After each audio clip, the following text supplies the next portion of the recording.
You're listening to Rolling Recklessly, the podcast where dice hit the floor, paint gets spilled, and no game ever goes exactly as planned. I'm Grizzly, and here we dive headfirst into Warhammer, tabletop gaming, and the beautiful mess that is the hobby life. From epic crits to absolute disasters, we'll cover it all. So grab your minis, roll with me, and let's get reckless.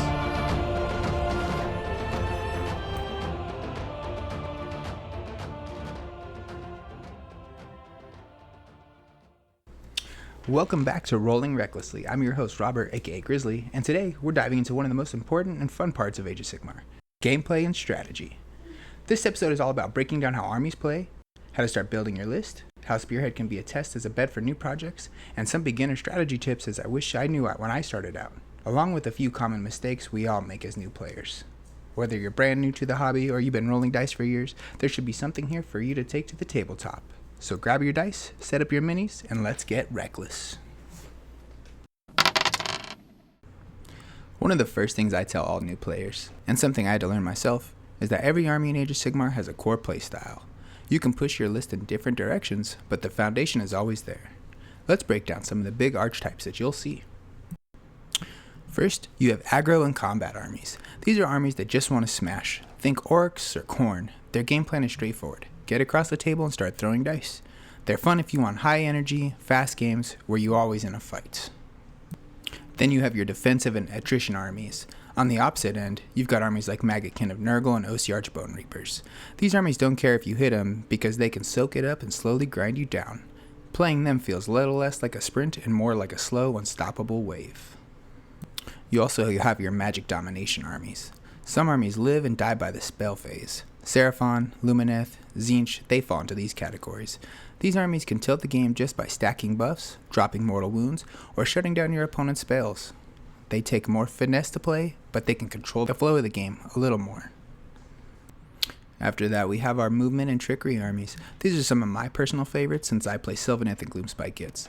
Sylvaneth especially weren't the easiest army for me at first. They're tricky, teleporting through the wildwoods and striking from unexpected angles. But once I figured them out, they become one of the most fun and deadly armies I've played. It's incredibly satisfying to use the guerrilla tactics and dance around opponents, and then hit them where it hurts the most. And last but not least, you have your mixed arms and toolbox armies. Finally, you've got armies like the Stormcast Eternals or Cities of Sigmars that don't just lock into one playstyle, they have multiple. They have a little bit of everything, some magic, some combat, some tricks, and that flexibility lets them adapt on the fly. My buddy Jesse's Stormcast are a perfect example of this. I've seen him run straight up aggro list, charging in with reclusions and smashing face. I've also seen him deep strike annihilators into my backline and completely flip the game. Stormcast are like a Swiss Army knife. You never know which tool they're going to pull out. Now, why does this matter? Because knowing these playstyles is the first step to building a list you actually enjoy. If you're not a fan of sitting back and waiting, don't pick a grindy army. If you like control and patience, maybe don't start with a full aggro army. Understanding these archetypes is how you connect your personality to your army, and that's where the game really starts clicking and having fun. One of the biggest questions new players ask is always, how do I even start building a list? It can feel overwhelming when you're staring at war scrolls, battle tomes, and points, but the good news is, it doesn't have to get complicated. Here are some basic tips to keep in mind. First, start with your win condition. Every list should answer this. How does the army win? Is it by holding objectives? By overwhelming their enemy with combat? By dominating in the magic phase? Everything else builds around that answer. Second thing, heroes first. Your general and supporting heroes are the backbone of your list. They unlock abilities, support battle lines, and often determine your army's overall playstyle. Third, you have your battle line backbone. Don't underestimate your battle line. These are the units that usually score points. They're not flashy, but they win games. A bunch of painted heroes looks cool, but it won't mean much if you can't hold objectives. After that, we have our support units. These are your buff givers, debuffers, and utility pieces. They don't always look like much on the table, but they make your heavy hitters work, or save them. Next up, we have your hammer units, most people's favorites. These are your big threats, monsters, elite cavalry, or damage dealers that close out games. One last thing to consider is balance is key. It's tempting to load up on heroes or monsters, but without a backbone, they fall flat.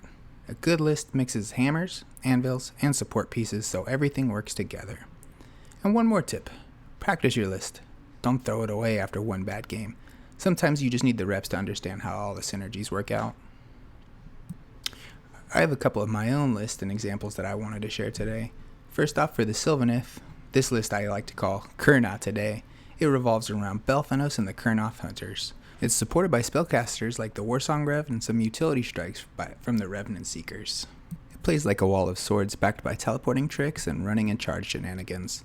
The Wildwoods and Belthanos generalship make it feel like a classic guerrilla-style Sylvaneth. Tough to master but deadly once you learn the flow.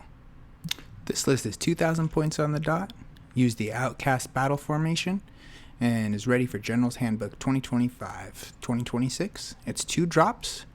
For the spell lore, I use Lore of the Deepwood. For my manifestation lore, I use the Manifestations of the Deepwood.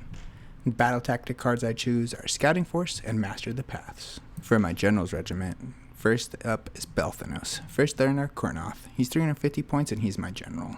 Next unit is the Arch Revenant. He's 120 points, equipped with the Acorn of Ages. Then I have 2 reinforced units of Kurnoth Hunters with Great Swords, each 440 points. And then in Regiment 1, I have the Warsong Revenant with the Spellsinger heroic trait, accompanied by a unit of Dryads, and then some Scourge of Iran Revenant Seekers, also a unit of Tree Revenants for teleportation and capturing objectives. And then with Sylvaneth, you can never leave your Wildwoods at home. I like this list because it lets me take advantage of Belthanos' ability of letting units run and charge. That helps the Kurnoth with the swords not rely on the teleported 9-inch charge. The Spellsinger trait attached to the Warsong Revenant helps ensure important casts go through, just ensuring that those trees make it out there. I win with this list by using my Kurnoth and my Revenant Seekers to run out of my territory, helping me achieve the Scouting Force tactics. It also empowers my Kurnoth with the swords' ability to accomplish by defeating heroes in the Master of Paths battle tactics. My next list is a Seraphon list I like to call Why So Sorious. This one uses the Slan Starmaster as the general with the mix of warriors, Croxagore, and Agrodon Lancers for punch. The Old Blood on Cornosaur with the Blood Rage pendant is my hammer piece. He's a real centerpiece model that feels great on the table, backed up by the Astrolith Bear's buffs and the Realm Shaper engine. This list leans into the Seraphon synergy heavy style with magic support and multiple threats for each working together. This list is 1960 out of 2,000 points. It uses the Sunclaw Star Host battle formation, is 2 drops. For the spell lore, I use the Celestial Manipulations. For manifestation lore, I use the Twilight Sorceries. For battle tactic cards, I use Intercept and Recover and Scouting Forces. For General's Regiment, I have the Slan Starmaster, which is 280 points. He's my general. I have a unit of Agrodon Lancers, unit of Croxagores, a Skink Star Priest, and then for Regiment 1, I have the Scourge of Gyran Source Old Blood on Carnosaur. He is equipped with the Blood Rage Pendant, the Ancient Defender, and Being of the Stars. I also have this Saurus Astrolith Bearer, and then 2 units of reinforced Saurus Warriors. I also have a Realm Shaper engine to help buff my back pieces. My keys for victory with this list are planting my Saurus Warriors on objectives, using the Carnosaur with the Old Blood to go out and hunt down units for the Intercept and Recover battle plan. The Warriors and the Lancers really help me achieve the Scouting Force tactic by getting out of territory and holding terrain pieces. Another key part of building lists is thinking about battle tactics.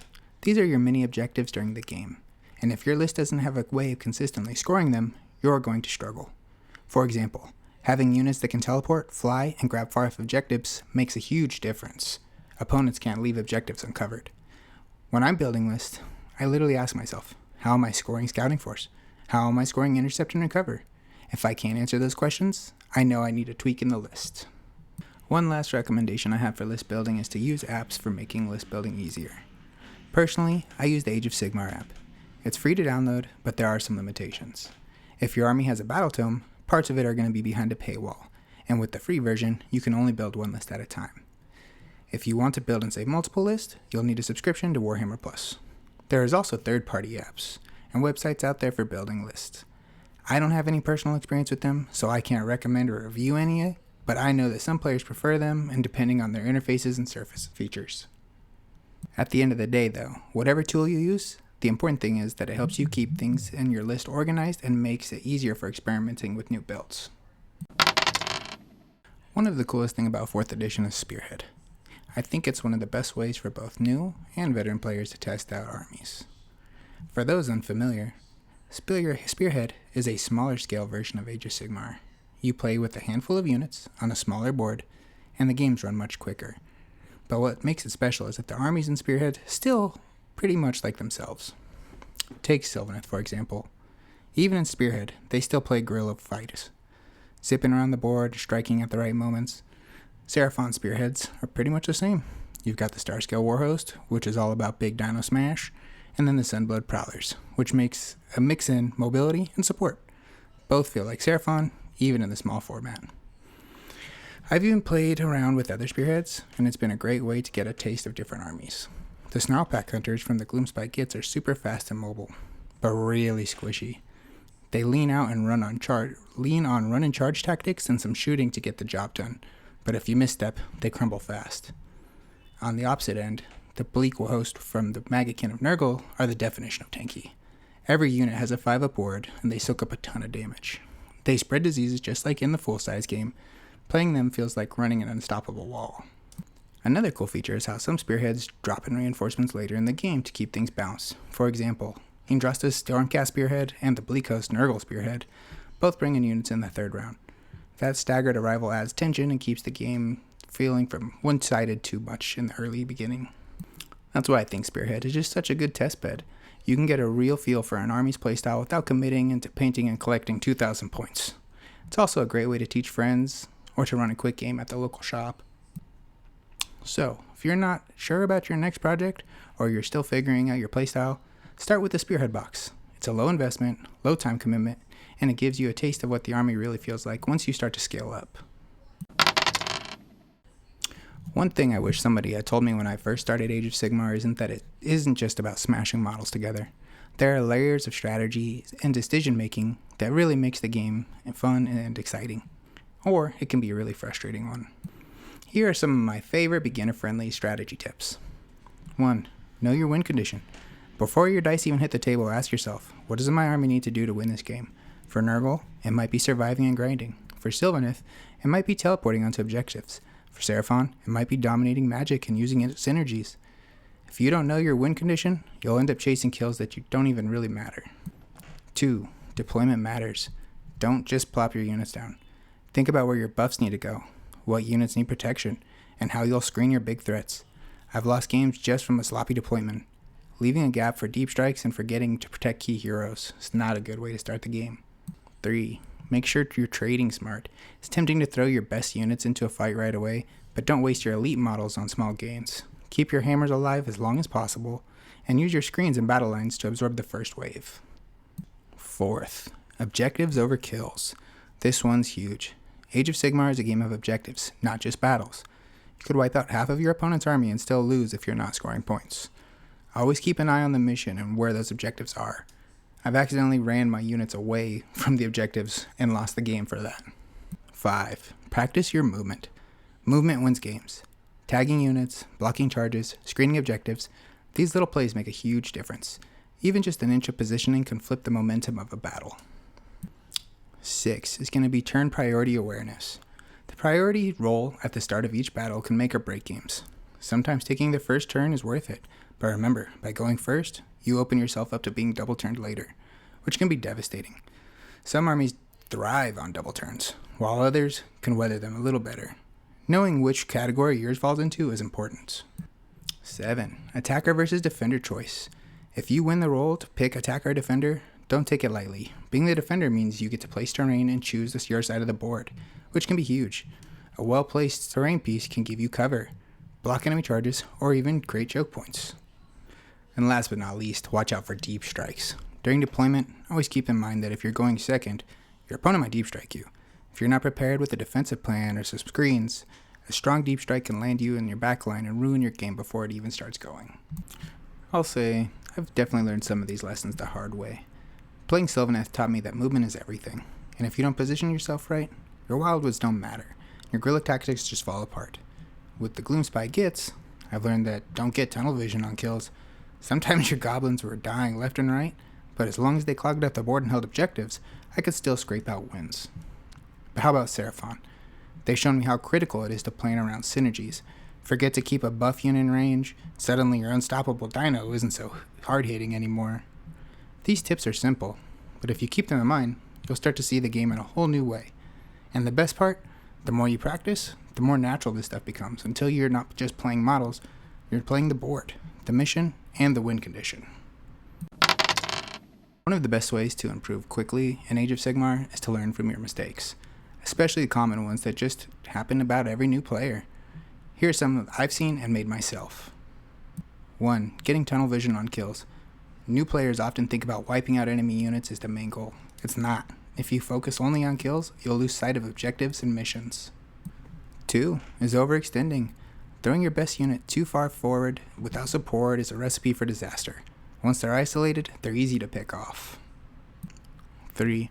Would be forgetting your buff ranges. Auras and ranges on abilities matter. I can't count how many times that I've moved a unit out of a range that's critical of a buff and watched my game plan fall to pieces. 4. Would be ignoring the battle tactics. These little objectives add up, and if you're not thinking about them from the start, you'll always be behind on points. 5. Would be bad deployment. A poor setup can lose the game before it even starts. Not screening properly, leaving gaps, or putting fragile heroes in the open are all just beginner's mistakes. 6. Would be not playing the mission. Every battle pack and scenario is different. If you're not tailoring your strategy towards the actual mission, you're just fighting aimlessly. And last but not least is burning out your hammers. It's tempting to throw your biggest, baddest unit into the first fights you can, but if they go down early, you'll have nothing left to finish the job. I've definitely burned out my own hammers too soon before. My Spirited Dorothy was a monster, but if I throw him in unsupported and he gets dropped before he can even shine, I lose one of my biggest tools. Over time, I've learned to pace myself and save those hammers for when they'll make the biggest impact. Learning from these mistakes instead of repeating them is how you start turning close losses into consistent wins. So that's going to wrap things up for today's episode. I know it's been a long one and we've covered a lot, from different core playstyles of Age of Sigmar to some basic list building with a couple of my own list examples, to how Spearhead is the perfect test bed for trying out new armies, and of course, shared some of my favorite beginner strategy tips and common mistakes that we all make when we first start playing the game. I'd love to hear from you and what your favorite strategies and lessons you've learned from the tabletop. Shoot me a message on Instagram at rollingrecklesslypodcast or send me an email at rollingrecklesslypodcast@gmail.com. I'd be happy to feature some of my favorite stories in future community spotlights. Also, still have the Nerdlings giveaway still running. Make sure you check out my Instagram for the details on how to enter. Thanks for hanging out with me today and spending some time talking Warhammer and strategy. Until next time, may your crits be high, your paint never dry, and your rolls ever reckless.